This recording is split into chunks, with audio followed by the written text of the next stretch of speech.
mirando. Mirando el mundo al revés. Mirando. Mirando el mundo al revés. Mirando. 31 minutos pasaron de las 9 de la mañana, ya está la cortinita ahí, ya está sonando. Bueno, y ya sabemos que quien está con nosotros es Fran. Hola, Fran, bienvenido. Buenos días, ¿cómo andan ustedes? Me agarraste ahí terminando de comer ese bizcocho. Estaba tratando ¿no te dio de... el mate? No, porque... Sí, le di para desatonarse un poquito. Agradecemos a Nicolás Carrillo, al concejal Nicolás Carrillo, que estuvo y nos trajo bizcochos y están muy ricos. Siempre nos trae. Sí. Nobleza obliga. Nobleza obliga, hay que decirlo. Hay que voy a empezar a venir después que él, entonces, Sí. si es posible. No, arreglar como- eso. Te avisamos si querés. Dale. Hoy viene Nico, entonces vos te venís después. Igual como ese que les trajo salamines una vuelta, decí que eran las 9 de la mañana, pero me acuerdo que yo estaba Sí. lleno de salamines. Estuvo Carlitos hace Patinetti. 15 días. Sí. Ajá, ¿siempre con salamines? Sí. Debe Sí. ser una alegría invitarlo al programa, bueno, entonces. obvio. Verlo venir ya es Sí. abrazarnos. Sí. Bueno, la sociología es lo nuestro. No, es lo del señor. Sí, es cierto. Nosotros tenemos a veces alguna emergencia Claro. sociológica y por eso recurrimos a vos que venís a Claro. ser un emergentólogo Claro. de sociología. Un bombero de la sociología pretenden Claro. que sea, y yo cada vez entiendo menos cómo bien. analizar una sociedad.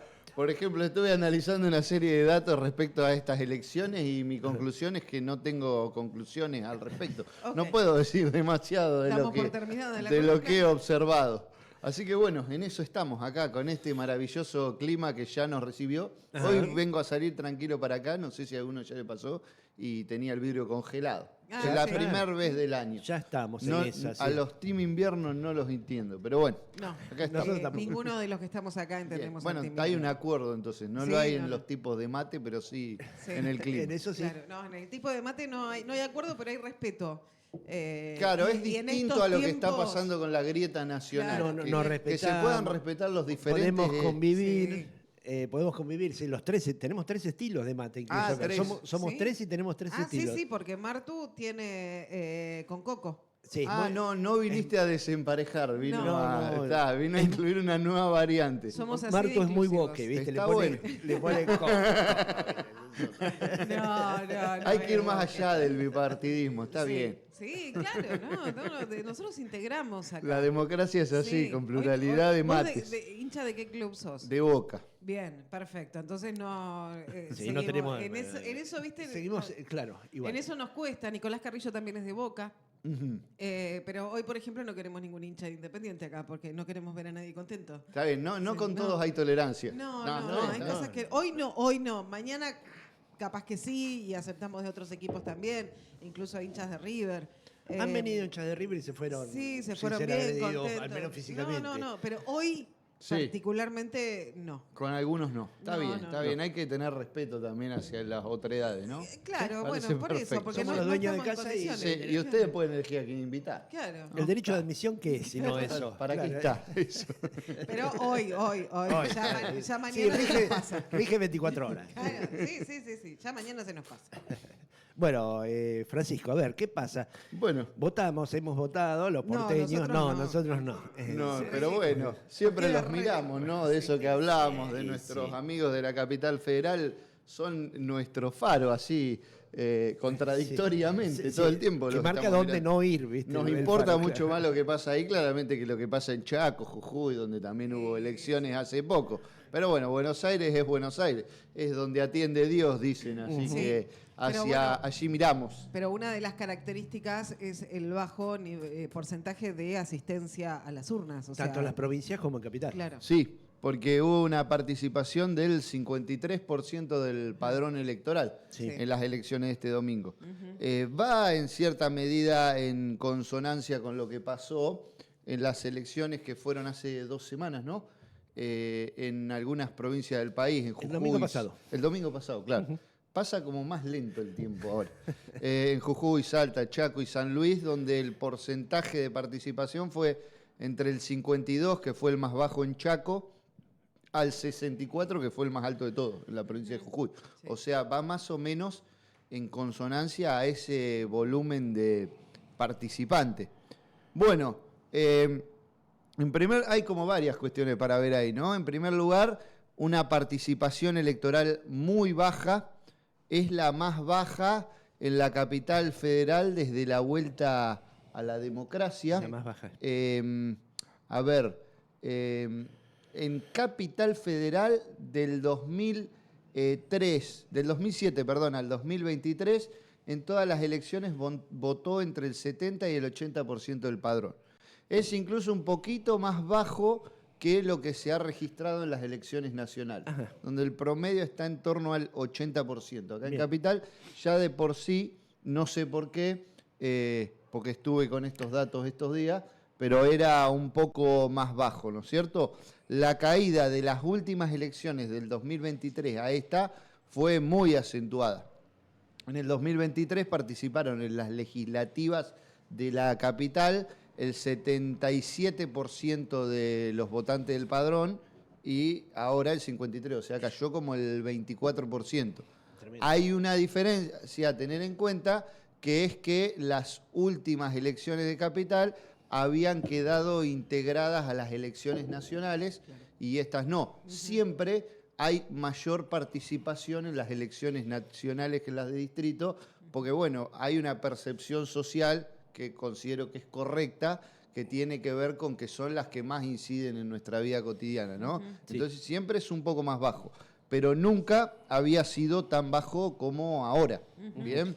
Bueno, esta discusión que se dio en todas las provincias, ¿no? Donde hubo desdoblamiento, o sea, de acá a octubre, las provincias que elijan fuera de la elección nacional, discusiones que se daban, ¿no?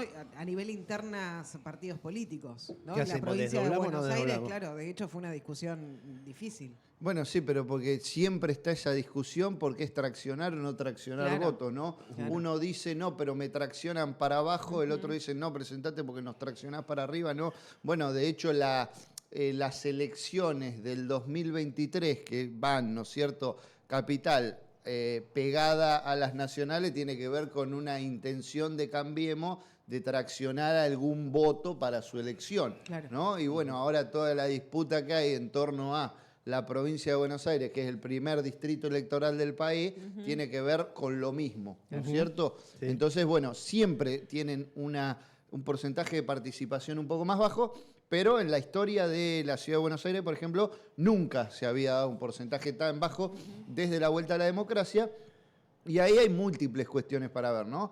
Primero que de 1983 a esta parte, en lo que refiere a elecciones nacionales, en Capital se empiezan a desdoblar las elecciones recién en el 2007. Hasta ese momento iban junto a las de Nación, ¿no es cierto? Pero bueno, de 1983 a esta parte, la caída ha sido sostenida con leves repuntes, pero hay una tendencia general a la baja en la participación, ¿no es cierto?, de electores por padrón en las elecciones, que se registra en Capital y se registra a nivel nacional. Hubo una leve alza en el periodo del 2011 al 2019, donde en esas elecciones participó porcentaje más alto que el que venía participando, pero después hubo como una caída del 83 al 2003, levanta un poco, y del 2019 hasta parte vuelven a bajar, ¿no? Como un dato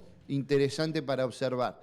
Después otra cuestión que me parecía interesante de lo que se vio en las últimas elecciones en Capital fue la fragmentación extraordinaria de las propuestas políticas. Hubo 17 listas, ¿no? Ahí, de las que más o menos conozco algún tipo de orientación, encontramos 3 listas que representan al peronismo, 4 que representan a los libertarios, lo que es curioso porque es el oficialismo, ¿no? Y el oficialismo tiende a aglutinar cuando uno gobierna. Sí. No sería el caso. No, claramente es una experiencia política nueva. No tiene la definición, ¿no? Es una experiencia política totalmente novedosa, ¿no? Que también hay un gran herido de esta nueva experiencia política, que es el Cambiemos, que también va enormemente fragmentado. De las fuerzas políticas que históricamente conformaron a Cambiemos, aparecían 4 listas. Claro. Y el trotskismo 2, al final, siempre que se han reído Siempre del dicen al trotskismo, que son 20, no. son mira. los que más unidos estuvieron para este momento. Así que bien, tenemos que aprender del trotskismo. Hay que Ahora aprender sí, de la izquierda. ahora están entendiendo. Una lástima cómo fueron esos resultados. Aunque, bueno, llegaron a meter un legislador, Sí. ¿no? Perdieron 2. Perdieron 2. Después ingresaron legisladores de la propuesta de Larreta, ¿no? Que quedó cuarto. Sí. También es curioso, porque Larreta es el último jefe de gobierno de la ciudad de Buenos Aires y solo sacó un mísero 8%. El tipo gobernó 8 años la ciudad de Buenos Y lo Aires. celebró encima. Y lo celebró. Sí. ¿No? Los Penato, que aparece como la gran perdedora, y el PRO, ¿no? Porque se plantea Macri. que el PRO pierde por primera vez la hegemonía en la capital federal luego de 18 años. Claro. ¿Eh? Alguna vez hay que perder, dijo Macri. No Hay- se puede ganar siempre, en Claro. realidad. Dijo, no se puede ganar siempre.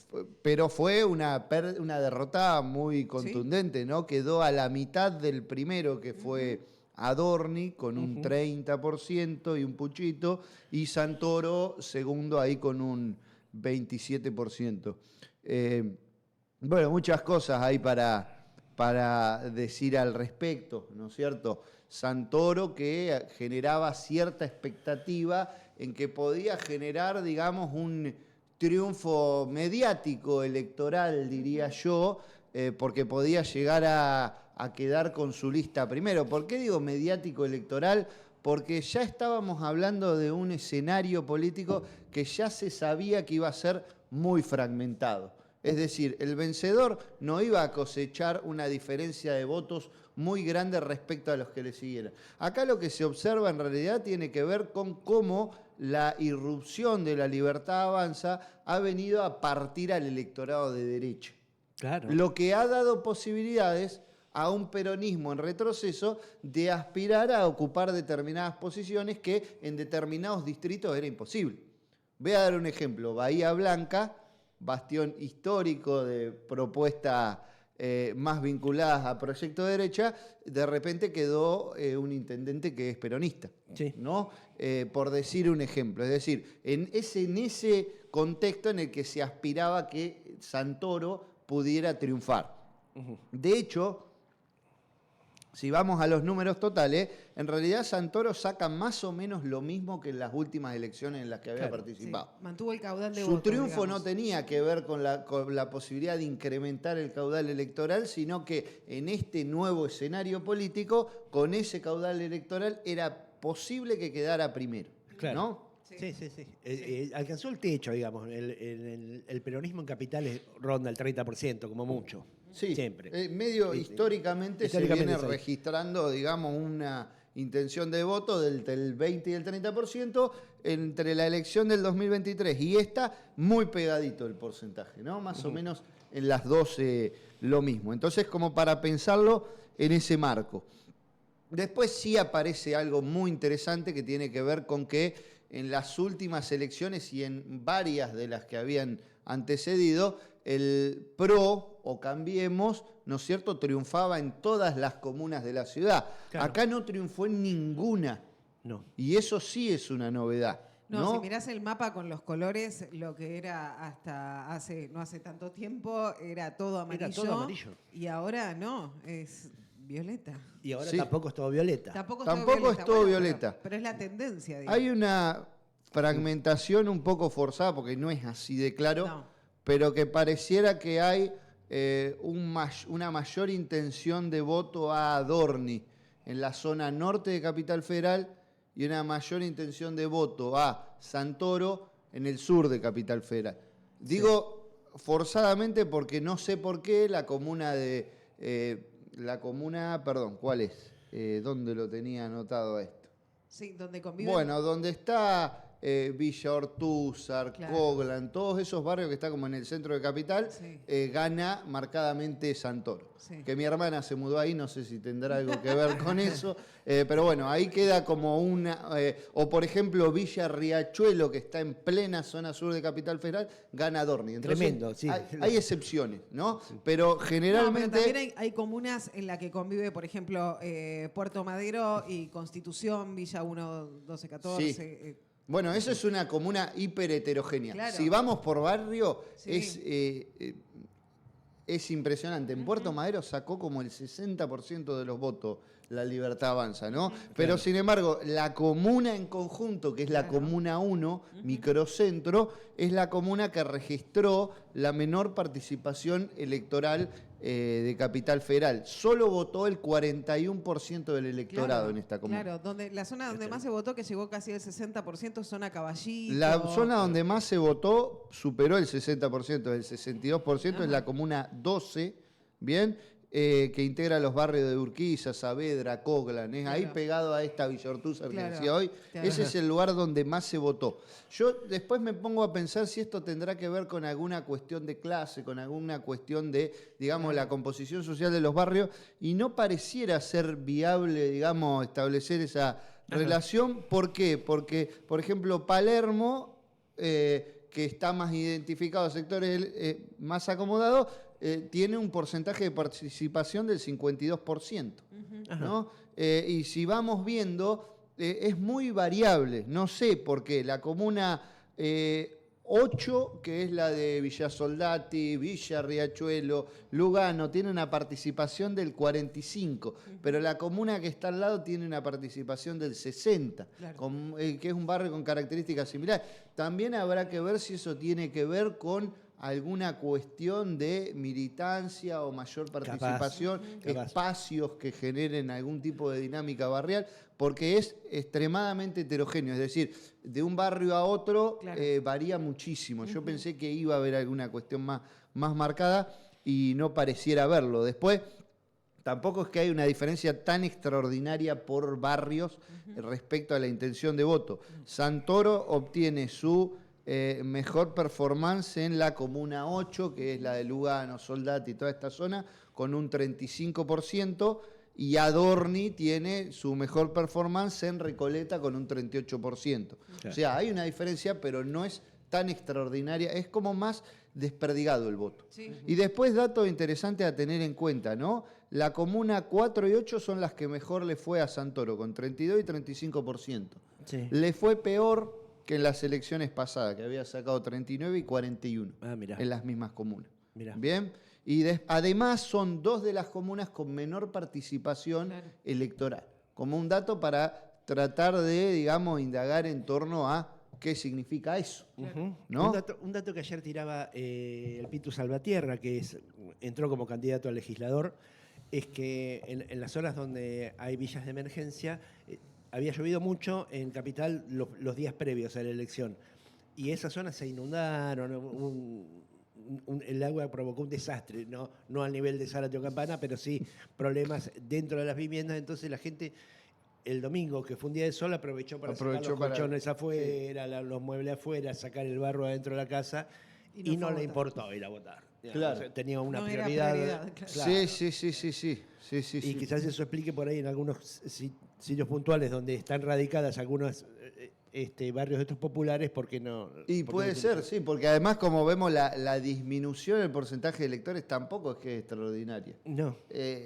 Hay una merma, pero tampoco es tanto, y digamos que no es tan distinto con el resto de la capital. O sea, fue mucho más bajo que siempre en todos los distritos, ¿no? Como decíamos, la comuna en la que más electores hubo llegaron al 62%, que igual hubiera sido un número por debajo de todas las elecciones que ha habido de la vuelta a la democracia de esta parte, Claro. en la comuna en la que más se votó, ¿no? Entonces, para pensar un poco el contexto desde acá y qué significa todo esto.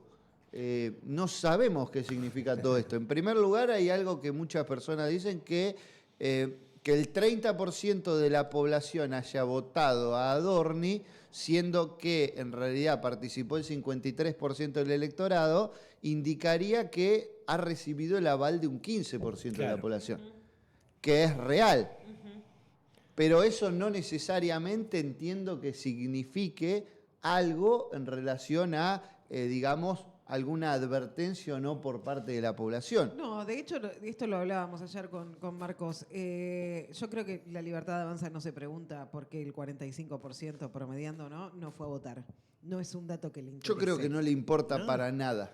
Porque, bueno, vieron, ¿se acuerdan? En el medio de la campaña electoral a Milei le preguntan si él creía en la democracia, al tipo le costó dar una respuesta Sí. cuando se estaba candidateando. Y no la dio. Y no la dio, ¿no? Entonces, evidentemente no les importa, porque No. no les interesa la democracia ni el sistema electoral que tenemos. No. Lo que les interesa es simplemente que la votación avale la continuidad de su mandato. Claro. Entonces, frente a algunos sectores o algunas personas que yo he visto que han tenido algunas lecturas cuasi triunfalistas queriendo volver positivo algo que para mí no tiene nada de positivo, yo no creo que esa merma en, digamos, la participación electoral signifique una disconformidad creciente que pueda tener algún tipo de impacto político. Ajá. ¿A qué me refiero? A que en Chile o Colombia, por ejemplo, Colombia ahora tiene un gobierno popular después de un consenso de décadas de diferentes gobiernos reaccionarios, es una excepción hoy, pero bueno, históricamente han registrado porcentaje de votación entre el 40 y el 50% de los electores. Muy bajo. Es decir, la participación electoral en estos países históricamente ha representado a menos de la mitad de la población. Eso no ha generado inconvenientes para sostener consensos políticos de proyectos que han atentado contra el pueblo, ¿no? Ajá. En Perú, por ejemplo, la última elección, no sé si recuerdan, en el 2021, que ganó un maestro del norte de Perú, se llamaba Pedro Castillo, que Castillo, el estaba del- vinculado a movimientos políticos Sí, el del de sombrero izquierda, blanco. ¿no? De centro izquierda, y que bueno, fue bastante caótico su mandato en los primeros meses porque no lograba ningún tipo de consenso con el Congreso, porque el tipo venía a proponer patear todo y empezar de nuevo sin el poder del capital a sus espaldas, que termina siendo derrocado con un golpe de Estado y queda a cargo del poder una diputada o senadora, Dina Boluarte, ¿no? Que va a instalarse en el poder a través de una represión enorme en la que murieron decenas de personas. Y Dina Boluarte tiene un 5% de aprobación por parte de la población. Y todavía está. Va a estar hasta el año que viene cuando son las elecciones. ¿A qué me refiero con esto? A que el porcentaje de votantes sea mínimo o que la aprobación de un presidente sea mínima no implica que eso vaya a generar cambios. Los cambios los generan las organizaciones políticas que motorizan o que organizan el descontento popular a través de diferentes estrategias. La simple tendencia de, digamos, una cada vez mayor decepción respecto a lo que las elecciones pueden garantizar en la vida y por ende la mayor pasividad respecto a eso, solo significa mayor pasividad. De hecho, el neoliberalismo entiende la necesidad de construir sociedades que se desmotiven políticamente, Sí. que no crean en la posibilidad de un cambio real en sus vidas a través de estas instancias, lo que genera, digamos, nichos de politización cada vez más reducidos que terminan dirigiendo la política por todo.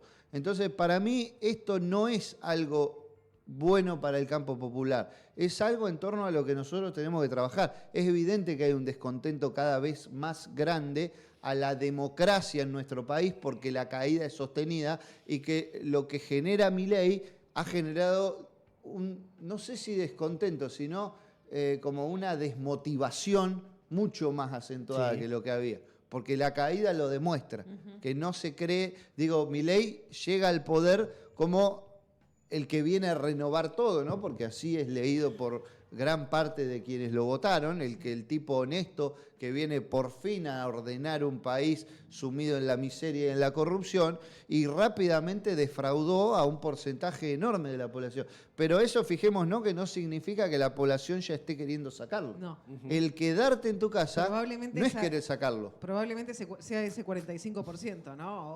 O un 25%, porque nunca se votó el 100% del padrón. El que no está de acuerdo, pero tampoco fue a votar, tampoco Claro. fue a manifestarse a través del voto. Si vos no te manifestás de ninguna manera, tu pensamiento personal no sirve de nada. Claro. Porque ahí ya nos vamos a otro tema más filosófico que tiene que ver con diferenciar lo que es la ética de la política. Yo puedo renegar todo lo que quiera en mi casa o aplaudir todo lo que quiera en mi casa, pero si yo a eso no lo manifiesto en ninguna acción concreta en espacios comunitarios, es irrelevante. Es un pataleo. ¿No? Sí. Porque, digo, uno de los triunfos de la dictadura en Chile fue ese sistema político que Pinochet dejó consolidado, que permitió que la derecha gobernara de manera continua hasta hoy. Porque incluso los gobiernos de izquierda no rompieron ninguno de los consensos básicos que había establecido la derecha. Y es un sistema democrático con una muy baja participación electoral que no toca pilares que fueron consolidados durante la dictadura neoliberal de Pinochet y que sigue funcionando. Hubo un pataleo hace unos años, ¿se acuerdan? Con la revolución Que, estudiantil, con lo del fruto boleto. de eso hay, digamos, como la posibilidad de que un cuasi outsider que es Boric llegue a la presidencia de Chile, pero luego como presidente no pareció modificar No. demasiado su labor política respecto a sus antecesores. Y en la reforma constitucional que se propuso también en Chile, ganó el pinochetismo, digamos, no se reformó nada. de la Ganó el constitución pinochetismo en esa de la- reforma, del sí. Pinochet. O sea, no fue tanto una revolución social, no. Por eso, nuestro un país pataleo. tiene algunas características que, digamos, lo vuelven distinto, ¿no? Tiene organizaciones políticas muy fuertes con una gran capacidad de organización popular que permiten movilizar a parte del pueblo o sectores de la sociedad en determinados momentos. ¿A qué históricamente apuntó el PRO y ahora apunta Milei? Digamos, continuar con la destrucción de ese entramado organizacional, ¿no? Por eso, lo que pasa ahora no significa nada bueno para los sectores populares. A este descontento hay que canalizarlo de alguna manera con la organización popular. Sin organización popular es imposible, digamos, dar vuelta a esta situación. Y en eso Porque se se va a tener puede que- ganar claro. con un 5% de electores una Claro. elección, Claro. si nadie sale a manifestarse. Claro, Sí. y de eso van a tener que hablar mucho en la provincia de Buenos Aires. Ayer Bianco en la conferencia de prensa hablaba de esto, ¿no? Del 45% que no fue a votar en Capital y que se estima que va a ocurrir lo mismo en la provincia de Buenos Aires. Se va a tener que discutir mucho esto, ¿no? De salir y los pies en el barro nuevamente. A la vieja usanza, imagino, la militancia, ¿no? Casa por casa. Sí. ¿Cómo haces para seducir un elector en este tiempo, en poco tiempo? Sí. Yo creo que hay tenemos- que agachar la cabeza y hablar uno por uno. Bancarse la vuelta, ¿no? ¿Mm?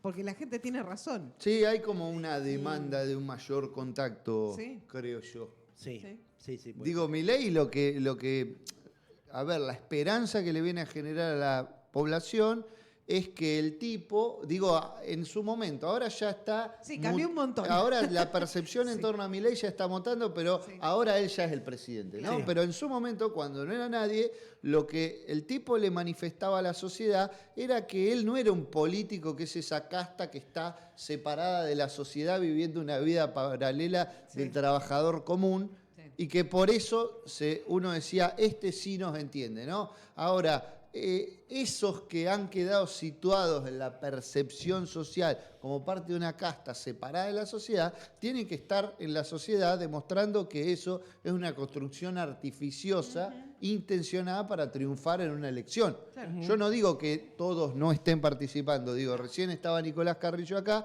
que está yendo a una manifestación que se va a hacer ahora a las 10 de la mañana ahí en la en la explanada municipal en relación a lo que está pasando con el FISU. Digo, hay políticos que están en contacto con la sociedad, pero una gran parte de la política está disociada de todo esto, o no es que está disociada, pero quizás no se está mostrando como evidentemente la sociedad está exigiendo. Varias lecturas se pueden hacer, sí. Sí. Vamos a ver qué pasa con la provincia. Creo que los porcentajes no van a variar demasiado. ¿No? Y sí, el tema es seducir al electorado que no va, que no le interesa. Claro. Y como decís vos, esto me parece que forma parte de lo que es el relato oficial, el de la libertad avanza. Esto de la desmovilización. Por un lado, a través del discurso de que la casta, que no sirve, que la política es un desastre. Y por otro lado, sé que te movilizás por la represión. Sí, O sea, sí. alguna... Son, digamos, los dos frentes que La batalla que cultural encaran, y la ¿no? batalla en la calle. Sí, No, a ver, los espacios de organización colectiva. Primero, digamos, esta cuestión moral de, digamos, imponer la idea de que el individuo está por sobre el colectivo, ¿no? Entonces, primero, imponer esta idea de que por lo que primero me tengo que preocupar es por mí mismo, que cada uno se haga cargo de sí, ¿no? En segundo momento, esto se vincula a los espacios de participación comunitaria no permiten tu propio desarrollo. Y encima el Estado no funciona, y encima la democracia no sirve, entonces quédate en tu casa, porque a vos individualmente, que es lo que tenés que hacer, esto no te sirve, ¿no? Eso por un lado. Y por el otro lado, esta idea de lo que vos decís, Marco, y quédate en tu casa además, porque si no te vamos a fajar, Claro. ¿no? Entonces, miedo y apatía. Claro. Y después, múltiples cuestiones que yo pienso en relación a esta cuestión. En gran medida esta desmotivación, ¿no es cierto?, a la participación en la cosa pública, que tiene que ver efectivamente con que el Estado se ha vuelto cada vez más impotente para la resolución de algunos problemas que nos atañen a todos, porque eso sí es verdad. Digamos, cuando Alfonsín asume en 1983, dice, con la democracia se come, se educa, ¿no? Bueno, ahí hay una deuda pendiente de una promesa que no fue cumplida. Nunca se volvió, ¿no es cierto?, a garantizar niveles de algunas cuestiones anteriores a la dictadura del 76. En estos 40 y pico años no hemos logrado en un montón de cosas volver a restablecer esos indicadores.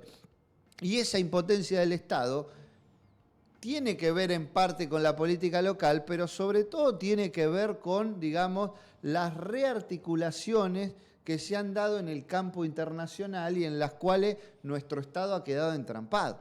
Por eso, que Milei haya vuelto a pedir un crédito al Fondo Monetario Internacional, para nosotros es algo nefasto, porque cada una de estas cuestiones lo que hace es condicionar más la política doméstica a los arbitrios de actores externos que vienen a hacer negocio a nuestro país y quieren que decidamos en función de sus intereses personales. Perder soberanía. Para negocios que ni siquiera son nacionales. Entonces, el problema más grande que tiene nuestro país tiene que ver con los condicionamientos internacionales a los que ha quedado subordinado del 76 a esta parte, ¿no? El tema, para poder resolver algunos de los problemas estructurales que tiene nuestro país, hay que, digamos, llevar adelante un viraje político contundente en ese sentido, ¿no? Perón decía que la verdadera política es la política internacional. Sí. Sin soberanía nacional, que depende de la política internacional que tengamos, es imposible resolver nuestros problemas, ¿no? Sí, si sí. somos colonia, evidentemente no vamos a poder resolver los problemas que nos atañen, porque si somos colonia, gestionamos en función de los intereses de quienes no están acá, y un poco somos eso, ¿Sí? y no somos eso desde ahora. Digamos, hay un lastre, una limitación histórica que de la cual no nos hemos podido zafar en estos 40 y pico años de democracia.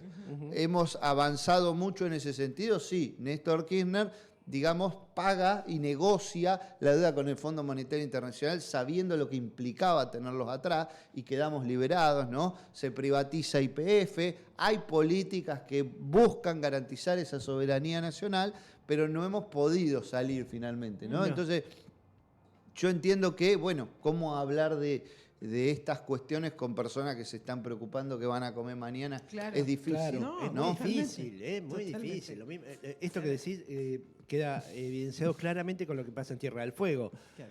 Al gobierno no le interesa si vos podés comprar un iPhone a 2.400.000 en lugar de 2.800.000. ¿No? En realidad no le interesa a nadie. No le interesa a nadie. Lo que se está perdiendo ahí, lo que se quiere hacer es que haya un éxodo masivo de la población en Tierra del Fuego, en Río Grande y sobre todo, porque es un lugar geopolíticamente muy interesante para Estados Unidos y para esta nueva alianza que tejió Milei a nivel mundial. La instalación de la base norteamericana, las constantes visitas de personal militar norteamericano al sur, que ni siquiera pasan por Buenos Aires, la relación con Gran Bretaña y Malvinas, la entrada a la Antártida. Me parece que tiene que ver eso, con ceder soberanía. Sí, a ver, a mi entender, los problemas más grandes que tiene nuestro país en el largo plazo vienen por todos esos lados.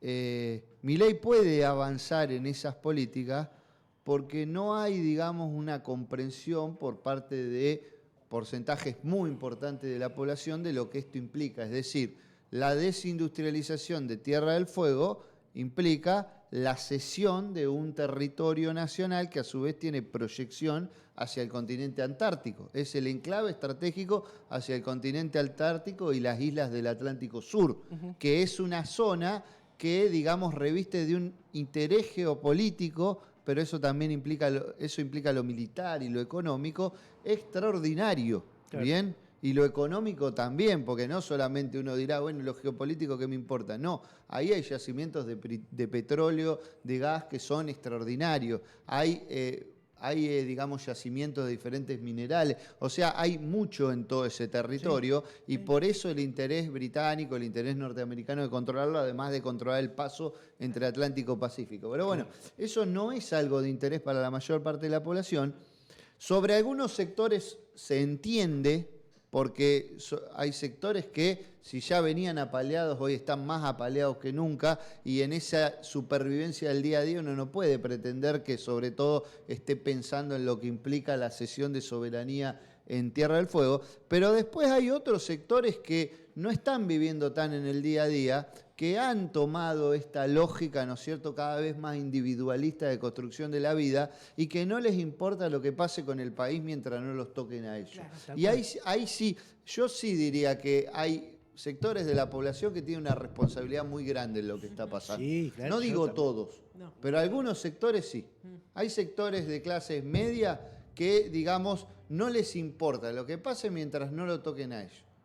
Bien, y a mí me parece que ahí sí tenemos un problema muy grave en nuestra sociedad, porque estos problemas colectivos que requieren, digamos, de consensos más grandes en torno a determinados problemas por parte de la población, no pueden ser abordados si no logramos eso. Y son los que verdaderamente posibilitan en un futuro verdaderamente resolver el problema. Y no las fantasías que nos venden cotidianamente, como hoy a la mañana que leí a un economista en Infobae que dice, con este rumbo en 15 años tenemos el PBI de España. No esas estimaciones mágicas claro. que nos tiran día a día. Francisco Landívar es nuestro candidato, Marcos, creo. Sí, ampliamente. ¿Sí? Bueno, me candidateo por Magma. Dale. Listo. Presentamos lista, total. Estamos a tiempo todavía para presentar las alianzas. Fran, muchísimas gracias. Gracias a ustedes. Hasta la próxima, Francisco Landívar, mirando el mundo al revés.